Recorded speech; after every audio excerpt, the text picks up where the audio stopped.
নমস্কার বন্ধুরা, ইউনিক শিল্পীস কিচেনে আপনাদের সবাইকে স্বাগত। চলে আসলাম আজকে আবারও আরেকটা রেসিপি নিয়ে। আজকে আমাদের রেসিপি হচ্ছে ডিমের ডেভিল বা ডিমের চপ। তো খুব সহজে বাড়িতে কিভাবে ডিমের ডেভিল বানিয়ে নেওয়া যায় সেই রেসিপিটাই আজকে আমি আপনাদের কাছে শেয়ার করব। তাহলে আসুন বন্ধুরা, বেশি দেরি না করে রেসিপিটা আজকে আমরা দেখে নিই।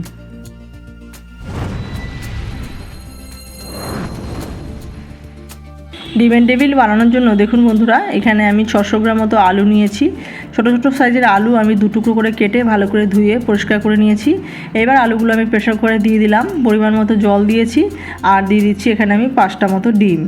এবার আলু আর ডিমগুলোকে আমি প্রেসার করে দিয়ে 2টো সিটি মেরে সেদ্ধ করে নেব। আর দিয়ে দিচ্ছি পরিমাণ মতো লবণ। এবার দেখুন ঢাকনা দিয়ে আটকে আলু আর ডিমকে আমি সেদ্ধ করে নেব। 2টো সিটি দিয়ে নেব, খুব বেশি সিটি দেবো না, 2টো সিটি দিয়ে আমরা রেখে দেবো। তো দেখুন আলু ডিম সিটি পড়ে গেছে, এবার এটাকে আমরা সাইড করে রেখে দিলাম। এইবার আমরা একটা মশলা বানিয়ে নেব। দেখুন এখানে আমি 2টো শুকনো লঙ্কা দিয়েছি, 3 টুকরো এলাচ, 2 টুকরো দারুচিনি আর 2 টুকরো লবঙ্গ আর কয়েকটা গোলমরিচ দিয়ে হালকা ড্রাই রোস্ট করে নিয়ে তারপরে আমরা এর মধ্যে দিয়ে দিচ্ছি 1/2 চামচ মতো গোটা জিরে আর দিয়ে দিচ্ছি 1/2 চামচ থেকে একটু কম গোটা ধনে। এবার সব মশলা আবারও একটু ড্রাই রোস্ট করে নিয়ে ঠান্ডা হয়ে গেলে আমরা এই মশলাটাকে গুঁড়ো করে রাখবো। মশলা এদিকে আমার রেডি হয়ে গেল। এদিকে দেখুন আলুটাও সেদ্ধ হয়ে গেছে। এবার আলুটাকে আমরা একটু ম্যাশ করে নিচ্ছি। তো বন্ধুরা, যেহেতু আমি ডিমের ডেভিল বানাচ্ছি তাই আলুর পরিমাণটা কিন্তু আপনারা অবশ্যই বেশি নেবেন, কারণ আলুর পুরটা দিয়েই কিন্তু আমরা ডিমটাকে ঢেকে ডেভিল আকারে তৈরি করব, তাই আলুর পরিমাণটা অবশ্যই বেশি নেবেন। তো দেখুন সব আলু ম্যাশ করে নেওয়া হয়ে গেছে। এবার আলুর মধ্যে আমি পরিমাণ মতো লবণ দিচ্ছি আর দিচ্ছি সামান্য একটু হলুদ গুঁড়ো। আর যে প্রথমেই যে মশলাগুলো আমরা ড্রাই রোস্ট করেছিলাম সেই মশলাটাকে গুঁড়ো করে 1 চামচ মতো মশলা দিয়ে দিলাম, একটু লঙ্কা কুচি দিলাম আর 1 মুঠো ধনেপাতা কুচি দিয়েছি। তো লঙ্কার পরিমাণটা অবশ্যই আপনারা দেখে দেবেন। আমি মশলাতে শুকনো লঙ্কা দিয়েছি আর গোলমরিচ দিয়েছি, তাই আমি কাঁচা লঙ্কা খুব বেশি দিলাম না। এবার সব মশলা দিয়ে আলুটাকে আমরা ভালো করে মাখিয়ে নিচ্ছি আলুর পুর তৈরি করে নেওয়ার জন্য। তো বন্ধুরা, আমার ভিডিওটা যদি আপনাদের ভালো লেগে থাকে তাহলে একটা করে লাইক করবেন, কমেন্ট করবেন আর সাবস্ক্রাইব করে পাশে থাকবেন। স্কিপ না করে পুরো ভিডিওটা দেখবেন, আশা করছি আপনাদের ভালো লাগবে। আলুর পুর কিন্তু আমাদের মাখিয়ে নেওয়া হয়ে গেছে। এবার যে ডিমগুলো সেদ্ধ করে রেখেছিলাম সেই ডিমগুলোকে আমরা 2 ফালি করে কেটে নিচ্ছি। তো একটা ডিমকে আমি 2 টুকরো করে নিচ্ছি। তো দেখুন সবকটি ডিম আমার টুকরো করে নেওয়া হয়ে গেছে। এইবার আমরা আলুর পুরটাকে তৈরি করে নেব। কড়াইতে পরিমাণ মতো সর্ষে তেল আমি দিয়ে দিচ্ছি। তেলটা ভালো মতো গরম হয়ে গেলে তেলের মধ্যে আমরা দিয়ে দেবো 2টো মিডিয়াম সাইজের পেঁয়াজ কুচি। তো দেখুন পেঁয়াজ কুচিগুলো দিয়ে দিচ্ছি তেলের মধ্যে, দিয়ে হালকা একটু আমরা ভেজে নেব। পেঁয়াজটা একটু হালকা লালচে ভাজা হয়ে গেলে তারপরে আমরা এর মধ্যে দেখুন 1/2 চামচ মতো গ্রেট করে রাখা রসুন আর সামান্য একটু গ্রেট করে রাখা আদা এর মধ্যে অ্যাড করে দিলাম। এবার আদা আর রসুন পেঁয়াজের সঙ্গে ভালো মতো একটু কষিয়ে নেব। আদা রসুনের কাঁচা গন্ধ বেরিয়ে গেলে তারপরে আমরা এর মধ্যে যে আলুটা প্রথমে মাখিয়ে রেখেছিলাম সেই আলুটা এর মধ্যে দিয়ে দেবো। তো দেখুন পেঁয়াজ আদা রসুন কাঁচা গন্ধ বেরিয়ে গেছে, সুন্দরভাবে কষানো হয়ে গেছে। এইবার আলুর পুরটা আমরা পেঁয়াজের সঙ্গে আদা রসুনের সঙ্গে ভালো করে মিশিয়ে 8 থেকে 10 মিনিটের জন্য আলুটাকে আমরা ভালো করে কষিয়ে নেব। তো দেখুন বন্ধুরা, আলুটা কিন্তু খুব সুন্দরভাবে কষিয়ে নেওয়া হয়ে গেছে। 8 থেকে 10 মিনিটের জন্য ভালো করে কষিয়ে নিয়েছি। আলুটা আঠা আঠা ভাব হয়ে গেলে তারপরে আমরা আলুটাকে নামিয়ে নেব। তো দেখুন খুব সুন্দরভাবে আলুটা কষানো হয়ে গেছে, আঠা আঠা ভাব হয়ে গেছে। এবার আমরা আলুটাকে নামিয়ে ঠান্ডা করে নিচ্ছি। আলুর পুর একটা পাত্রে নামিয়ে ঠান্ডা করে নেওয়া হয়ে গেছে। দেখুন বন্ধুরা, এবার যে ডিমগুলো নিয়েছিলাম সেই ডিমের উপরে সামান্য একটু লবণ ছিটিয়ে দিলাম আর দিয়ে দিলাম সামান্য একটু গোলমরিচের গুঁড়ো, তাহলে ডিমগুলো খেতে বেশি ভালো লাগবে। এইবার হাতে আলুর পুর নিচ্ছি। আলুর পুরটাকে ভালো করে ছড়িয়ে দিয়ে আলুর পুর উপরে আমরা ডিমটা দিয়ে ভালো করে ডিমটাকে ঢেকে দেবো। তো এইভাবে পুরোটা ডিমকে আমরা আলুর পুর দিয়ে সুন্দরভাবে ঢেকে দেবো। তো আলুর পুরটা এমনভাবে দিতে হবে যাতে ডিমটা পুরোটা ঢেকে যায়, একটু ডিম বাইরে বেরিয়ে না আসে। তো দেখুন বন্ধুরা, পুরো আলুর পুর দিয়ে কিন্তু সুন্দরভাবে আমরা ডিমটাকে ঢেকে দিয়েছি। তো ডিম কিন্তু আর বাইরে থেকে দেখা যাচ্ছে না। তো এইভাবে সবকটি ডিম আমরা আলুর পুর দিয়ে সুন্দরভাবে প্রলেপ দিয়ে দেবো।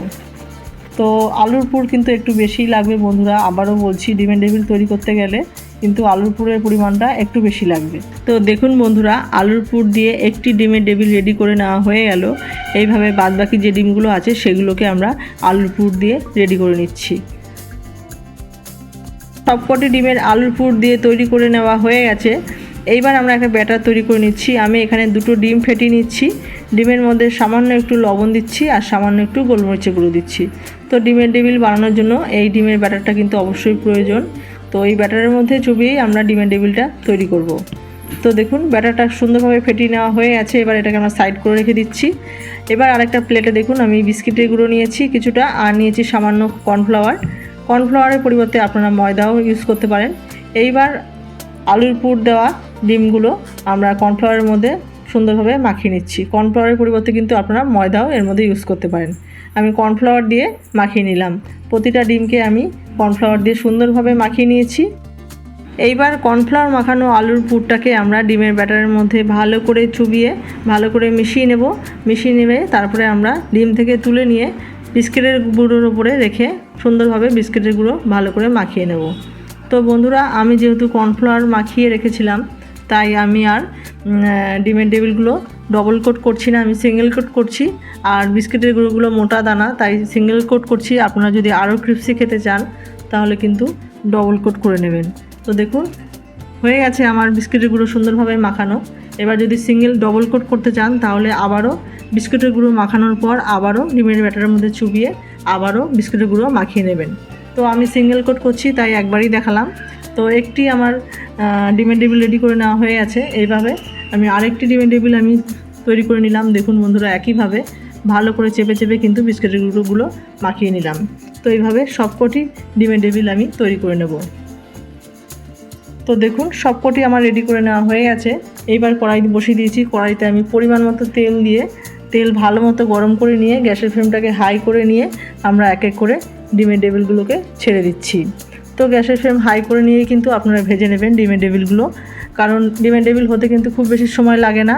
আর যেহেতু আলুর পুর রেডি করাই আছে তাই বেশি একটা সময় লাগবে না। গ্যাসের ফ্লেমটাকে হাই করে নিয়েই ডিমের টেবিলগুলোকে সুন্দরভাবে ভেজে নেবেন। একটু হয়ে যাওয়ার পর একটু নাড়াচাড়া করে উল্টে দিয়ে সুন্দরভাবে ভেজে নিচ্ছি। ডিমের টেবিল হতে কিন্তু খুব বেশি সময় লাগে না বন্ধুরা। তেলটা ভালো মতো গরম হয়ে গেলে কিছুক্ষণের মধ্যেই ডিমের টেবিল কিন্তু লাল লাল হয়ে আসবে। তারপরে আমরা সুন্দরভাবে তুলে নেব। গ্যাসের ফ্লেম হাই করে নিয়ে ভাজবেন বন্ধুরা, তাহলে কিন্তু ডিমের টেবিলগুলো ক্রিস্পি হবে। তো দেখুন একটু লালচে কালার হয়ে গেছে। এবার আমরা ডিমের টেবিলগুলোকে তুলে নিচ্ছি। এর থেকে আর বেশি লালচে করব না, কারণ ঠান্ডা হয়ে গেলে আরও একটু কালার হয়ে যাবে সুন্দর। তো প্রথম ব্যাচের ডিমের টেবিল তৈরি করে নেওয়া হয়ে গেল। বাদবাকি যেগুলো ছিল সেগুলোকেও আমরা ভেজে নিলাম। তো সবকটি ডিমের টেবিল আমার রেডি করে নেওয়া হয়ে আছে। এবার গরম গরম স্যালাডের সঙ্গে বা কফির সাথে পরিবেশন করুন লোভনীয় স্বাদের ডিমের চপ বা ডিমের টেবিল।